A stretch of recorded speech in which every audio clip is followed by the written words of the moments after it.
लीजिए दोस्तों, चिराग पासवान इस बार कर गए चूक, लेकिन अब नहीं करेंगे ऐसा।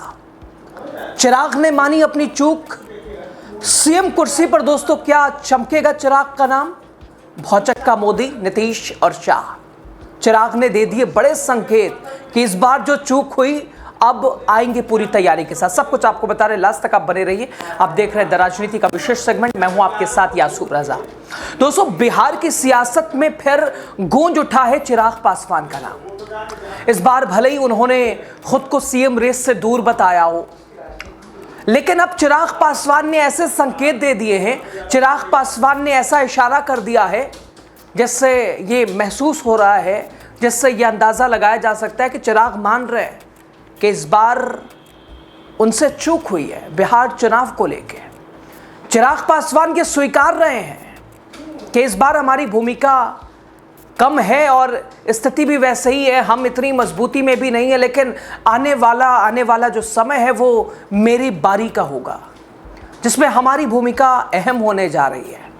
चिराग ने ऐसा क्या कह दिया है जिससे ये माना जा रहा है कि इस बार चिराग अपने हाल और अपने हालात को देखते हुए बैकफुट पे नजर आए, और अब जो आने वाला चुनाव होगा उसमें चिराग की भूमिका महत्वपूर्ण हो जाएगी। दोस्तों, 2030 के लिए उनके तेवर अब बता रहे हैं कि चिराग अब सिर्फ दिल से बिहारी नहीं बल्कि दिल में सीएम बनने का सपना भी सजो रहे हैं, जो कि इस बार भी कई खबरों के इर्द गिर्द कई बार चिराग से बातचीत में उनकी इच्छा को भी पूछा गया, जाना गया।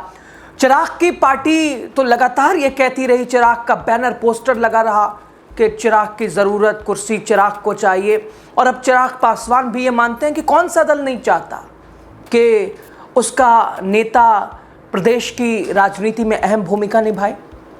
तो सवाल तो है दोस्तों, क्या चिराग की नई पॉलिटिकली जो उनकी प्लानिंग है और कब वो ठोकेंगे सीएम की कुर्सी का दावा, क्या वो दिन अब करीब आने वाला है? अभी तक सिर्फ महज चर्चाएं हैं, अभी तक सिर्फ माहौल बनाने की कोशिश है, लेकिन आने वाले समय में क्या चिराग सीएम कुर्सी को लेकर अपनी दावेदारी पेश करने जा रहे हैं? दोस्तों, इस बार चिराग पासवान 29 सीटों पे चुनाव लड़ रहे हैं। एनडीए में उन्हें 29 सीटें, यानी कह सकते हैं बड़ी जगह मिली है। जीतन राम मांझी, उपेंद्र कुशवाहा से तो बड़ी जगह खुद एक तरह से चिराग को मिली है। 29 सीटों पे चुनाव लड़ रहे हैं, और ये चर्चाएं चली कि अगर 101 सीटों पे भारतीय जनता पार्टी अच्छा प्रदर्शन करती है और चिराग की पार्टी 29 सीटों पे अच्छा प्रदर्शन करती है, तो ऐसे में सरकार बना पाना एनडीए के लिए आसान है। लेकिन चिराग की भूमिका क्या? बीजेपी जो चाहती, बीजेपी जिस तरह से नीतीश कुमार को बीजेपी ने चलाया, क्या चिराग को भी बीजेपी चाहेगी? नहीं। अगर आप इसे देखिएगा, समझिएगा, तो ऐसा नहीं लगेगा, क्योंकि बीजेपी का खुद अपना सपना है बिहार में अपना मुख्यमंत्री बनाने का। तो चिराग को इस नज़र से दूर रखिए। वो अलग बात है, गठबंधन धर्म निभाना है, अलायंस की भूमिका को दर्शाना है, दिखाना है, तो वो बताने और समझाने के लिए तस्वीरें सामने कुछ होती हैं, पीठ पीछे कुछ होती है, कैमरों के सामने कुछ होती हैं, बंद कमरों में कुछ होती हैं, और वो तस्वीर इस बार भी दिखी। लेकिन दोस्तों, बिहार के सियासत में फिर से चमक उठा है चिराग। कभी दिल से बिहारी कहकर जनता का दिल जीतने वाले चिराग अब शायद दिल में सीएम बनने का सपना बुन रहे हैं।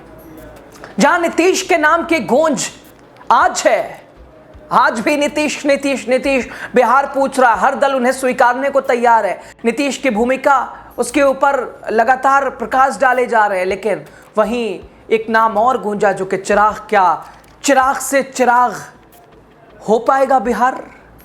चिराग को चिराग दे पाएगा बिहार? दोस्तों, बिहार की राजनीति में एक बार फिर नई हलचल है। चिराग पासवान ने बीते दिनों दिए एक इंटरव्यू में चिराग ने कहा, यानी साफ कहा कि हर पार्टी चाहती है उसका नेता सर्वोच्च पद तक पहुंचे। हर पार्टी यही चाहती है कि उसका नेता सर्वोच्च पद तक जाए, पार्टी अहम भूमिका में रहे। दोस्तों, चिराग ने कहा कि मैंने हमेशा चाहा कि मेरे पिता प्रदेश के मुख्यमंत्री बने, लेकिन आगे जो कहा वहीं से शुरू होती है नई कहानी। यहाँ तक तो ठीक था, लेकिन आगे जो चिराग ने कहा वो ऐसा जैसे चिराग आने वाले समय में अपने आप को मजबूत देखना चाहते हैं, अपने दल को मजबूत बनाना चाहते हैं, अपनी भूमिका नीतीश जी जैसी करना चाहते हैं जो नीतीश की भूमिका है। खैर, वो तो शायद अभी देखा जाए तो आसमान, वो बहुत ऊंचा आसमान है, बहुत दूर वो मंजिल है।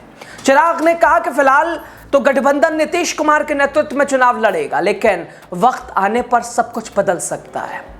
दोस्तों, चिराग पासवान ने कहा कि मैंने हमेशा कहा कि मैं बिहार वापस आना चाहता हूं, इन्हीं चुनाव में ही वापस आना चाहता था, बिहार से मैं चुनाव लड़ना चाहता था, लेकिन क्योंकि सीटों पर बातचीत होते इतना विलंब हो गया, इतना पेचीदा ये तमाम तस्वीरें हो गई, सिचुएशन हो गई कि एनडीए से लड़ना मुश्किल हो गया। समझाना पड़ा अपने आप को मजबूत 29 सीटों के लिए संघ, ये कह रहे हैं चिराग, समझिए। तो उन्होंने कहा कि मेरे प्रत्याशियों के नामांकन ठीक से हो जाए, सीट पार्टी के दल को अब अच्छी मिल जाए, हम गठबंधन में अपनी भूमिका बताएं, अपने आप को समझाएं, अपनी दावेदारी मजबूत कराएं।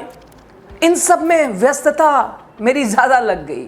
हालांकि चिराग कह रहे हैं कि मेरी इच्छा थी बिहार चुनाव लड़ने की, मैं बिहार के लिए ही राजनीति करना चाहता हूं। यानी शुरुआत इस बार भी करना चाहते थे खुद अपने से चिराग, लेकिन इस बार शायद चिराग से ये चूक हो गई। इस बार चिराग उलझ गए, पार्टी अपने प्रत्याशियों सीट चल चुके। जाहिर सी बात है दोस्तों, 130 सीटों पे जो दल पिछली बार चुनाव लड़ा हो और इस बार महज 29 प्रत्याशी कैसे चुने, भाई ये बहुत बड़ी जंग थी आपस में। वो 130 में 29, यानी बिल्कुल परसेंटेज के आधार पे देखिए तो 30% भी नहीं। ये 29 का एक तरह से सिलेक्शन कैसे हुआ कि टिकट किसे दिया जाए, 29 सीटें तो मिल गई हैं। तो इसलिए गालिबन ये कहा जा रहा है कि चिराग से इस बार चाहे वजह जो भी हो, प्रत्याशियों के नामांकन या फिर सीट घमासान, अपने आप की दावेदारी, पार्टी को मनाना, पार्टी हाईकमान को मनाना, बीजेपी को देखना, गठबंधन धर्म के साथ चलना, इन सब में चिराग उलझ गए। चिराग कहते हैं सबसे ज़्यादा बड़ी प्राथमिकता यही बन गई, नामांकन कराना, प्रत्याशियों के सीट शेयरिंग, इसमें मैं उलझ गया। यानी नामांकन की ओर तो फिर सोच ही नहीं पाया, मैं इसी सब में उलझ गया, मैं इस बारे में सोचने का मौका भी नहीं मिला। दोस्तों, इस एजेंडे के ऊपर चर्चा करने के लिए केंद्रीय संसदीय बोर्ड द्वारा एक तरह से बैठक भी नहीं हुई। संसदीय बोर्ड की बैठक होती, उसमें यानी दोबारा बैठक भी नहीं हुई केंद्रीय संसदीय बोर्ड की। मैं कैसे कहता कि बिहार के लिए लड़ना चाहता हूँ, बिहार की राजनीति करना चाहता हूँ, केंद्र से बिहार ही जाना चाहता हूँ। दोस्तों, उन्होंने कहा कि मैं ज़रूर चाहता था बिहार चुनाव लड़ना, लेकिन आने वाले दिनों में वापस मैं बोलूँगा, मेरी प्राथमिकता बिहार रहेगी। दोस्तों, ये चिराग का संकेत साफ नजर आ रहा है कि चिराग की नजर वो मुख्यमंत्री कुर्सी पे है, आज नहीं तो आने वाले चुनाव में। उन्होंने कहा मेरे पापा ने हमेशा इस बात को स्पष्ट रखा है कि केंद्र की राजनीति में उनकी इच्छा ज्यादा रही थी, पर मैं बिहार में मैं बिहार और बिहारियों की वजह से ही राजनीति में आया हूँ। मैं राजनीति में नहीं था, मैं बिहार और बिहारियों की वजह से राजनीति में आया हूँ। दिल्ली में मैं पड़ा, मैं दिल्ली में बड़ा हुआ, दिल्ली में ही मैंने एक तरह से पला बढ़ा, मुंबई में मैंने काम किया, लेकिन दूसरे राज्यों में बिहारियों को विपरीत परिस्थितियों में रहते हुए हमने देखा, बिहारियों की दशा मैंने देखी, कैसे उनके साथ रवैया किया जाता है, पेश आया जाता है दूसरे प्रदेशों में। चिराग खुद कह रहे कि मैंने मुंबई मैंने काम किया, मैंने देखा है वहाँ, और बस इसी कारण से मैं वापस राजनीति में आया ताकि अपने राज्य, अपने बिहारी साथियों के लिए मैं कुछ कर सकूं। दोस्तों, कुछ ऐसा ही दौर मैंने देखा जो कि चिराग कह रहे हैं। बिहारी शब्द तक को गाली एक तरह से बना दिया गया, बिहारी शब्द को गाली एक तरह से बताने की कोशिश की गई। चिराग ने कहा ये मैंने सब कुछ देखा है, मैं हर मंच से गर्व से कहता हूं मैं बिहारी हूं, ये गर्व मैं हर बिहारी की आंखों में देखना चाहता हूं, पर यह तब होगा जब मैं यहां पर ध्यान ज्यादा केंद्रित करूंगा।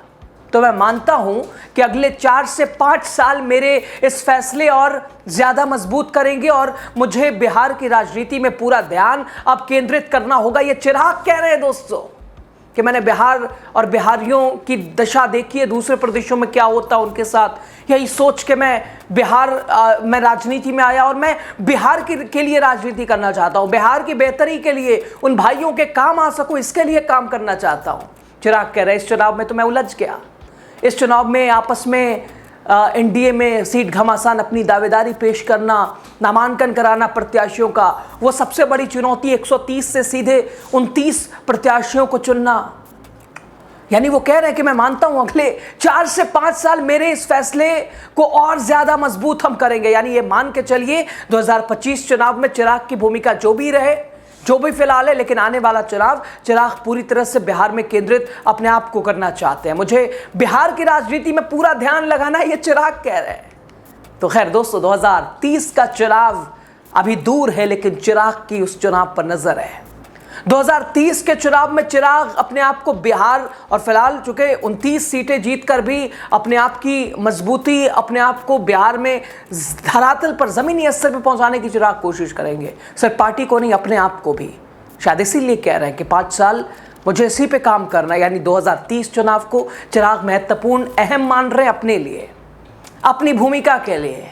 मुख्यमंत्री चेहरा जो आज अगर उनसे कहिए तो वो ज़रूर कह रहे हैं कि अभी तो मुख्यमंत्री नीतीश कुमार, उन्हीं का नेतृत्व है। लेकिन हालांकि वो भी, उस पर भी घमासान है।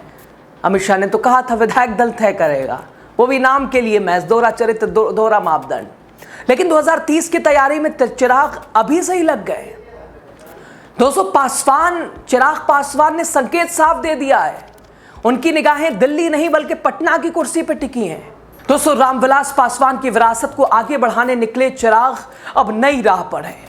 अपने नए टारगेट और नए लक्ष्य के साथ आगे बढ़ते दिख रहे हैं। 2025 का रन भले ही नीतीश कुमार के नाम हो, लेकिन 2030 का सपना शायद चिराग के नाम लिखा जा चुका है। चिराग पासवान ये बता रहे हैं, समझा रहे हैं। चिराग पासवान के इन संकेतों ने बिहार की सियासत में हलचल मचा दी है। अब देखना होगा 2030 में चिराग सच में बिहार की गद्दी को रोशन कर पाएंगे अपने चिराग से। खैर, राजनीति में दोस्तों वक्त कभी एक जैसा नहीं रहता। आज जो साथी वो कल विरोधी हो जाते हैं, जो कभी दुश्मन होते हैं वो दोस्त हो जाते हैं, दोस्त दुश्मन हो जाता है। जो जूनियर हो कभी भी सीनियर हो सकता है, कभी भी सीनियर हो जाता है। वही कल लीडर बनकर सामने खड़ा हो सकता है। दोस्तों, चिराग पासवान के तेवर, बयान, इरादे साफ कि अब मंजिल दिल्ली नहीं बल्कि पटना सीएम की कुर्सी है। 2030 का रास्ता लंबा जरूर है, लेकिन अगर मैं चिराग जल उठा तो यकीन मानिए बिहार की सियासत में नया सवेरा जरूर होगा। चिराग अपने आप की, अपनी रोशनी, अपना चिराग बिहार को उससे रोशन करना चाहते हैं। ये चिराग का सपना कब पूरा होगा? 2030 क्या अगले चुनाव में? आपको क्या लगता है दोस्तों? कमेंट बॉक्स, उसमें आप खुले दिल से अपनी बात कीजिएगा। शुक्रिया, लास्ट तक आप बने रहे, वीडियो शेयर कीजिएगा।